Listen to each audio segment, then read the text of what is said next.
BMC News, informação que gera valor. Muito bem, estamos de volta aqui na nossa programação, BMC News ao vivo, 10 horas e 37 minutos. Chamar já que na nossa bancada, Vandick Silveira, economista, nosso comentarista de todas as semanas aqui. Vandick, bem-vindo mais uma vez aqui na programação da BMC News. Sempre um prazer tê-lo aqui conosco. Bom dia, Felipe. O prazer é todo meu. Você sabe que eu adoro essa casa e toda quinta e toda segunda o meu dia brilha porque eu começo aqui. O nosso também, viu, Vandick? Só para deixar bem claro aqui. Obrigado. Vandick, seguinte, a gente está vendo toda essa dinâmica, né, essa abertura na curva de juros aqui no Brasil nos últimos dias. Ontem e hoje tendo uma leve queda, mas o mercado ainda precificando uma taxa de juros elevada para o próximo ano, não necessariamente chegando no foco do Boletim Focus, que são os 9%. A dinâmica do cenário internacional está batendo bastante, está prejudicando bastante essa perspectiva. Claro que tem o cenário doméstico também no foco, também no radar, todas as questões fiscais que a gente ainda enfrenta. Queria entender essa sua visão, como que você está lendo essas últimas dinâmicas, essas últimas movimentações, porque a gente tem que também tentar pesar o que é Estados Unidos, o que é Brasil, qual que é o foco que a gente pode atacar enquanto investidor ou enquanto o economista que você é. Como que você está lendo, né, esses últimos sinais, essas últimas dinâmicas e o que está projetando? Está cada vez mais difícil mesmo a gente ter um dígito de Selic no ano que vem? Bom, Felipe, eu acho que eu vou voltar a falar mais uma vez algo que eu sempre falo. É ilusão total a questão de Selic em um dígito ano que vem. Aliás, eu acho até difícil ter Selic de um dígito até a metade de 2025. Por que que eu digo isso? Se a gente olhar a curva de juros dos Estados Unidos, tá, o T-bill, o Treasury Bill de 10 anos está 4,85%. 5%. E ele está mais elevado ou no mesmo patamar do que o T-bill de 30 anos. Nós temos uma curva invertida nos Estados Unidos. Então, essa questão faz com que temporariamente, né, e isso é um temporário que eu falo não é de 6 meses, eu falo um processo de um ano e meio, não existe expectativa de queda de juros nos Estados Unidos. Se alguma coisa em função de preço de petróleo elevados, etc., pode inclusive haver mais um aumento de taxa de juros dos Estados Unidos de 0,25%. É uma coisa que não está descartada em hipótese alguma. O Fed americano foi muito incompetente. Jerome Powell é um presidente do Fed fraco.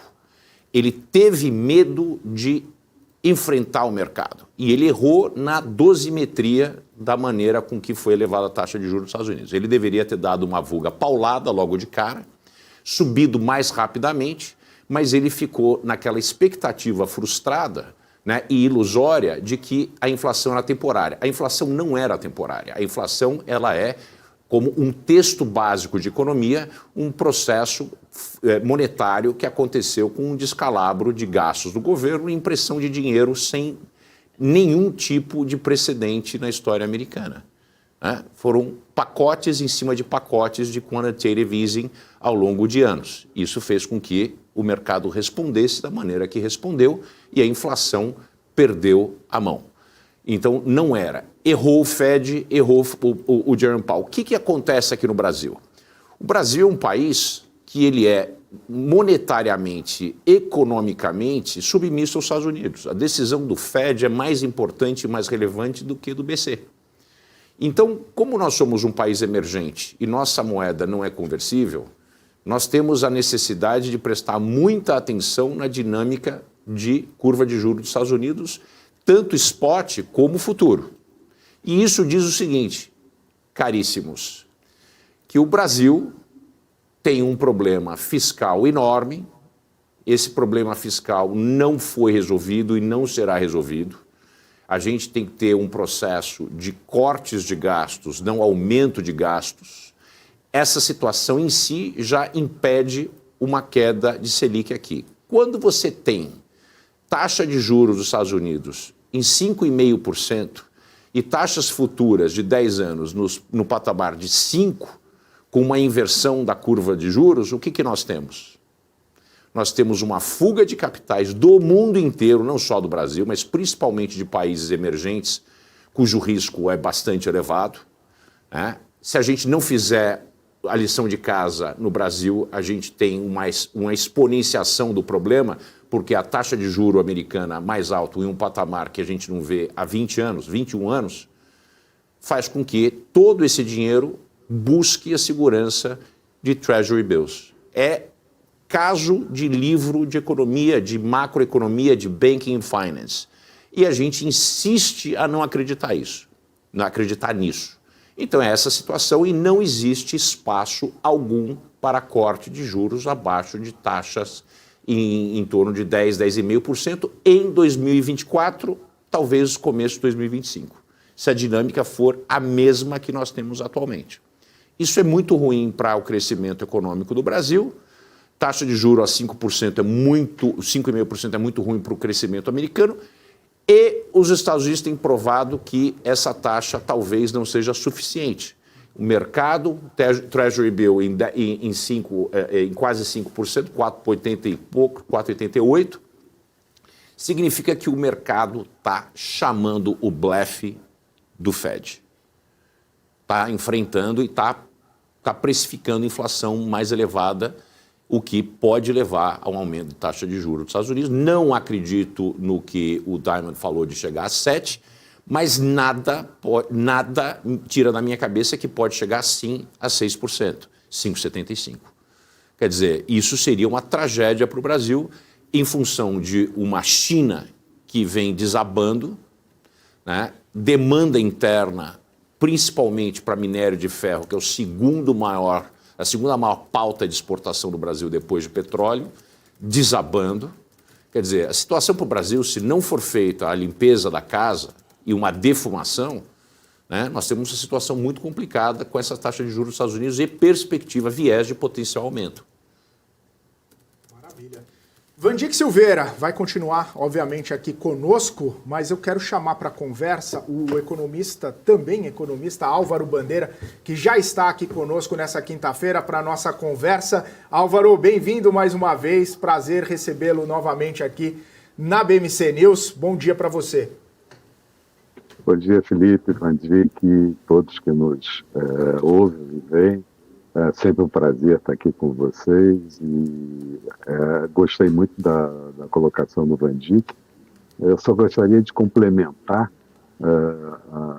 dizendo que lá pelos idos, a gente é um pouquinho mais velho, lá pelos idos de 1984, 85, a taxa de juros nos treasuries de 10 anos americanos estavam na ordem de 15%. E a gente passou muito tempo ali na faixa entre 10, décadas, né? Entre 10% e 6% de taxa de juros, até que recentemente chegou a vir a 1%, e agora sobe de novo para essa casa de 5%. Além disso, acho que foi bem abordado que os investidores externos podem, a qualquer momento, deixar o Brasil. E a gente tem visto isso, de certa forma, no próprio mercado acionário, em alguns fundos, saída de recursos 2 meses seguidos. Agosto e setembro foram de saída de recursos do mercado local, mercados muito nervosos, exatamente por conta dessas incertezas todas que a gente vem levantando já há alguns meses, ou eu diria até quase ano, né?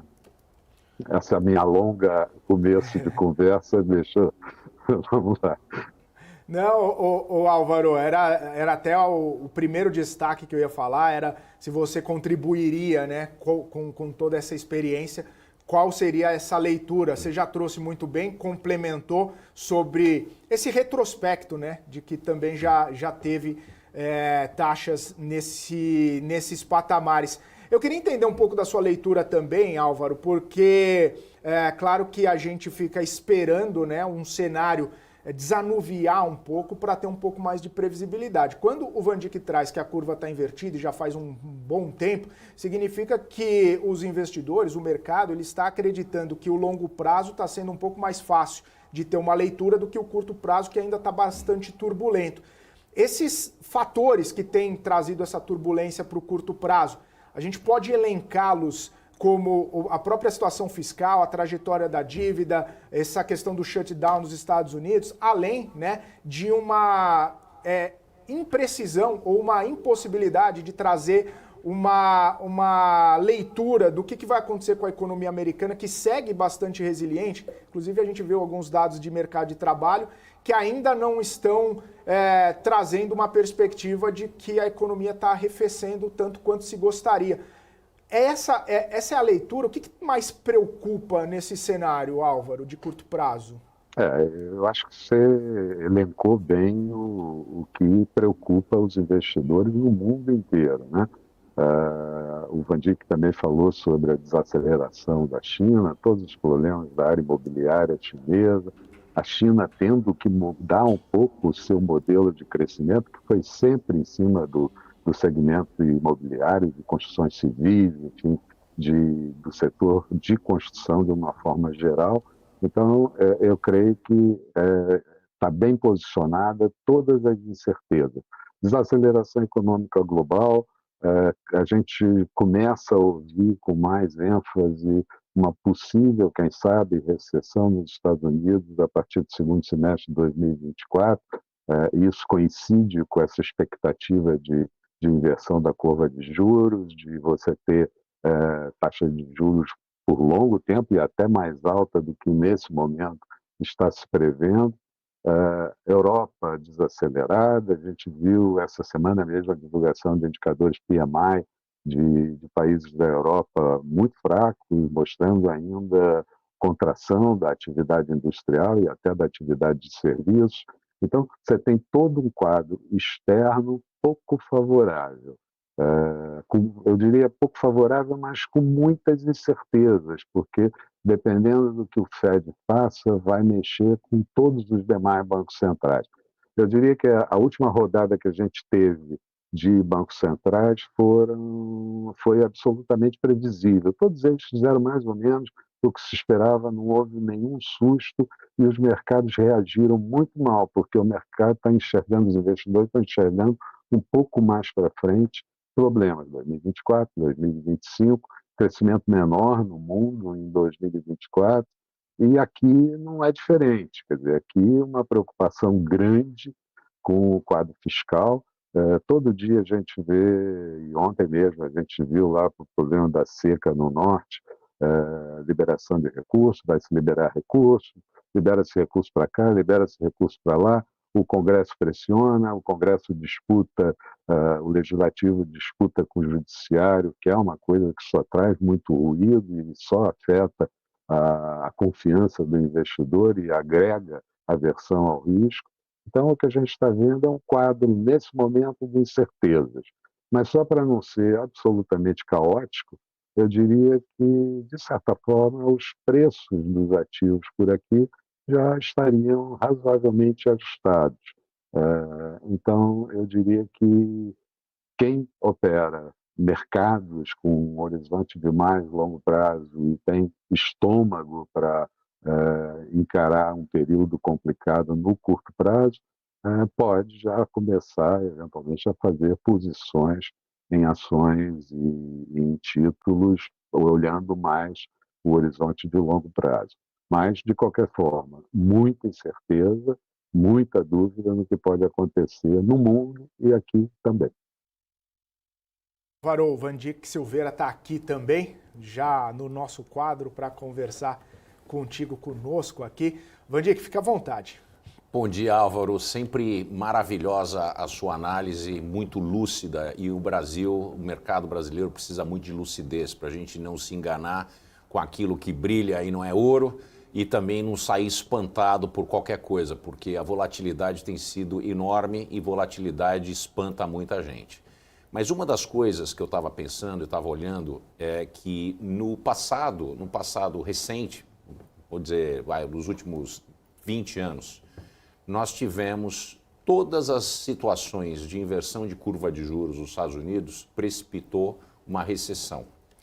Nós falamos de uma recessão nos Estados Unidos há 2 anos e essa recessão não se materializa, uma vez que o PIB americano, a resiliência da economia americana tem se mostrado completamente fora de expectativas, de históricos, etc. Mas essa é uma realidade, né? Não quer dizer que o passado representa o futuro. No entanto, quando a gente teve essas situações, a gente sempre teve na consequência foi uma recessão. Eu ainda acredito que exista todas as condições para um pouso suave, mas existem grandes pensadores e membros do mercado, né, da Elo, uma série de pessoas com grande repercussão sobre o mercado, o próprio Diamond, que estão mais pessimistas com relação a esse pouso suave, já falando em uma questão de recessão mais séria nos Estados Unidos. Em função também da questão da China, né, do lado da oferta, a China não produzindo tantos os produtos, a mudança para nearshoring e onshoring que está acontecendo, pode haver um problema de oferta. Então existe esse quadro que seria a tempestade perfeita.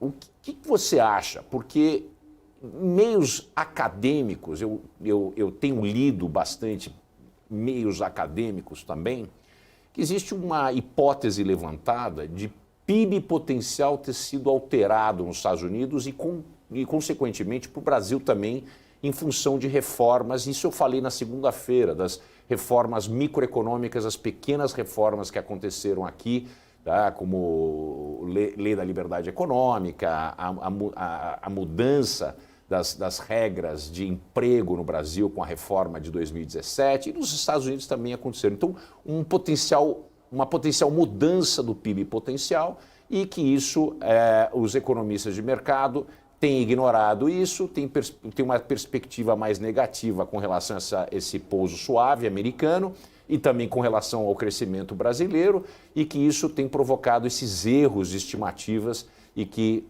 tudo não passaria de uma mudança no PIB potencial e, portanto, a gente estava ainda abaixo desse PIB. Qual que é a sua visão sobre isso? Eu acho que é por aí mesmo, Dick. Eu acho que tem uma mudança e vai ocorrer essa mudança no mundo inteiro, né? Aqui a gente está tentando buscar qual é o PIB potencial brasileiro a partir de todas essas mudanças. Nos Estados Unidos a mesma coisa, na China também isso acontece. Então eu acho que é exatamente esse quadro de incerteza, essa mudança nas variáveis, essa resiliência apresentada pela economia americana, e eu diria até pela economia brasileira, que esse ano vai crescer lá perto dos seus 3%, de que alguma coisa pode acontecer um pouco mais na frente. Falando especificamente de Brasil, me assusta muito a relação dívida-PIB brasileira, me assusta muito a postura do governo nessa largada de dizer que vai fazer déficit zero em 2024, quando, na verdade, a gente sabe que as despesas foram subestimadas para o orçamento de 2024 e as receitas são absolutamente, algumas delas, duvidosas para o ano de 2024. Portanto, o orçamento pode acabar sendo uma peça, além de ser uma peça de ficção, ser uma peça de mais ficção ainda, em termos de Brasil, e a gente tem que pagar essa conta. Tem precatórios, tem uma opção de coisa acontecendo aqui no Brasil que a gente vai ter que dominar. E o governo com uma postura de tributar, e tributar pegando um pouco o bolso do empresário, pegando um pouco o bolso do empreendedor brasileiro, que é, na verdade, quem acaba sustentando esse país. Se a gente olhar o PIB historicamente do Brasil, a agricultura é o grande destaque, é a grande liderança, e é o que tem feito a diferença no PIB brasileiro, mas a gente carece muito na área de indústria, carece muito no que diz respeito à produtividade, e eu não vejo nada disso sendo tocado com grande afinco. Claro, tem os programas plurianuais de governo, tem as PPPs, enfim, tem todo um quadro disso, mas que não anda e não vai andar se não houver recursos. Não vai andar se não tivermos os marcos legais funcionando, não vai andar se nós tivermos segurança jurídica para não só o empreendedor local, mas principalmente o investidor estrangeiro, venha para o Brasil aplicar recursos. A gente tem visto, por exemplo, só para citar um segmento, a área de petróleo e gás, com muitas dúvidas e, eventualmente, espantando prováveis investidores que estariam dispostos a chegar por aqui. Álvaro, fantástica posição, porque realmente explica de uma maneira muito objetiva a situação vivida no Brasil. Eu estou em pleno acordo com relação à dívida PIB, a coisa está começando a perder o controle, a gente começa a se comparar com países da OCDE e países ricos e falar, não é problema, mas quando a gente se compara com países de renda média, o Brasil está muito acima, nós vamos bater 80% no começo do ano, nós já estamos em torno de 75%, 76% em relação à dívida PIB. Países emergentes, a gente deveria estar em torno de 50%, quer dizer, a gente está muito acima e a gastança continua. Isso exige um esforço fiscal grande para financiar e rolar essa dívida. Outra coisa que me assusta também é que a gente fala do governo gastão, mas hoje mesmo já saiu uma notícia que o Congresso reunido quer fazer um pacotão de 27 bilhões extra para os estados por causa de perdas com ICMS do ano passado com relação aos cortes ICMS na gasolina para reduzir a inflação e uma tentativa em vão de reeleição do presidente Bolsonaro. Quer dizer, o que é interessante no Brasil é que nós não falamos só da esquerda, né? Eu gosto de botar coisa, porque as pessoas me acusam de puxar a brasa para o lado da direita, mas não. Ambas as partes políticas, as facções políticas brasileiras de direita e de esquerda têm esse viés populista gastão e a gente tem agora, inclusive, o conluio do do Congresso, para que a gente tenha ainda mais aumento de gasto. E você trouxe muito didaticamente um grande elefante que está dentro da sala e a gente se recusa a ver, que são os precatórios, que o estoque bate em 250 bilhões, nós estamos falando de 2,5% do PIB, se a gente já adicionar isso, que seriam pagos mais ou menos 100 milhões esse ano que vem, a esse déficit atual já de quase 1% do PIB, nós estamos falando de chegar a 2025, 2026 com um déficit primário de 3% do PIB. Quer dizer, é uma preocupação gigantesca. O que você acha disso? Eu acho exatamente isso, Valdir. A grande preocupação é como é que a gente toca o futuro. Quer dizer, o Brasil, a gente nunca fez corte de gastos, né? Ah, tá bom, o orçamento é engessado, 90% já tá comprometido, enfim, ok, tudo bem. Mas a gente nunca fez corte de gastos. A gente nunca fez, por exemplo, o que o Obama fez no seu primeiro governo lá, que foi cortes efetivos nos gastos americanos para tentar domar um pouco tudo isso. Então, essa é a grande preocupação. Mas o Brasil não vai acabar, né? A gente vai continuar vivendo, as empresas vão continuar vivendo, o setor agro vai muito bem, obrigado, e a gente espera que continue assim, mas a gente espera que também se olhe um pouco para o setor industrial brasileiro, principalmente para a competitividade, para a produtividade, porque a gente precisa de saldo de balança comercial elevado. A gente vai fazer um bom saldo, foi recorde agora da balança comercial no mês de setembro, mas a gente precisa seguir fazendo projetos, fazendo planos de médio e longo prazo para o país, e não da mão para a boca, e não legislando oportunisticamente falando, para que o Brasil se sustente no curto prazo, liberando recursos de fundo de garantia, aniversário de fundo de garantia, isso para aumentar consumo, e são medidas paliativas. Na verdade, o que a gente precisa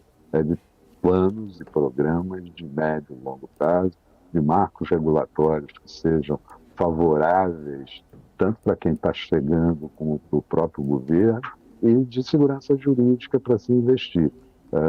Ainda falando sobre o setor de petróleo e óleo e gás, nós vínhamos absolutamente pujantes há alguns anos atrás nesse segmento de óleo e gás, e políticas casuísticas elaboradas no passado fizeram com que todos esses investimentos fossem embora no que era possível e que certamente não entrasse mais por aqui. Agora a gente tinha uma meia retomada desse segmento, que pode novamente ser comprometido por política da Petrobras, por política de tentar segurar preço de combustíveis. Eu não sei se a velocidade da Petrobras, aliás, eu não sei não, tenho certeza de que a velocidade de Petrobras para baixar preço é muito maior do que a velocidade de Petrobras para elevar preço de derivados, e isso certamente compromete todo o segmento de óleo e gás. Álvaro, é bom você tocar nesse assunto. A gente até discutia ontem, quando viu aquela queda forte do petróleo, sobre qual seria a velocidade da Petrobras em baixar o preço, em detrimento da velocidade que ela teve ao elevar o preço, né? Praticamente 90 dias ali de um preço crescendo e subindo para a Petrobras fazer esse repasse. E tem um outro ponto em relação à Petrobras, e aí eu queria ouvir você e também o Van Dijk, que nesse caráter arrecadatório do governo, ontem mesmo saiu a notícia que o presidente da Petrobras, ele falou que não tem acordo com o fisco, mas que quer sanear todos os compromissos da companhia. E aí acendeu o alerta justamente porque a Petrobras tem essa perspectiva de uma geração bastante forte de caixa, por conta também do preço elevado do petróleo, por conta de todo o ambiente, né, importante para commodity. Tem uma perspectiva de uma distribuição bastante robusta de dividendos agora nesse segundo semestre, que poderia ser impactado fortemente com essa dinâmica ou com essa política de sanear, né, esses compromissos com o fisco. Isso pode pegar mal para a companhia, pegar mal para os acionistas, levantar ainda mais esse sinal de alerta em relação à governança, ou tem o compromisso, tem esse litígio com o fisco, paga que é melhor e aproveita esse ambiente que está gerando caixa, está gerando receita e tem dinheiro para pagar? Ô Álvaro, qual seria, né, essa dinâmica, essa leitura? Ô Felipe, eu acho que nesse momento ainda é meio complicado que isso seja feito de uma forma absolutamente clara. Eu acho que ele vai ter compromissos, ele vai ter passivos a serem liquidados, ele tem passivo, por exemplo, com a Fundação de Seguridade, com a Petros, e com o próprio governo federal, mas eu diria que a empresa, nesse momento, continua ainda bem blindada. Tanto isso é verdade que no governo passado, e nesse governo, nós tivemos algumas tentativas, e essas tentativas se resultaram infrutíferas, porque a empresa está blindada. Mas nada que não possa, ao longo do tempo, ir mudando. Quer dizer, muda membros do conselho aqui, faz uma reforma estatutária acolá, mexe na governança da companhia, e aí você começa novamente a poder influenciar a Petrobras de uma forma mais forte. Mas nesse momento eu ainda não vejo esse risco. Eu vejo sim uma direção nesse sentido, do governo se mostrar mais presente dentro da Petrobras. Mas se fosse fácil já tinha sido feito. Certamente. Van Dijk, qual a leitura que você tem?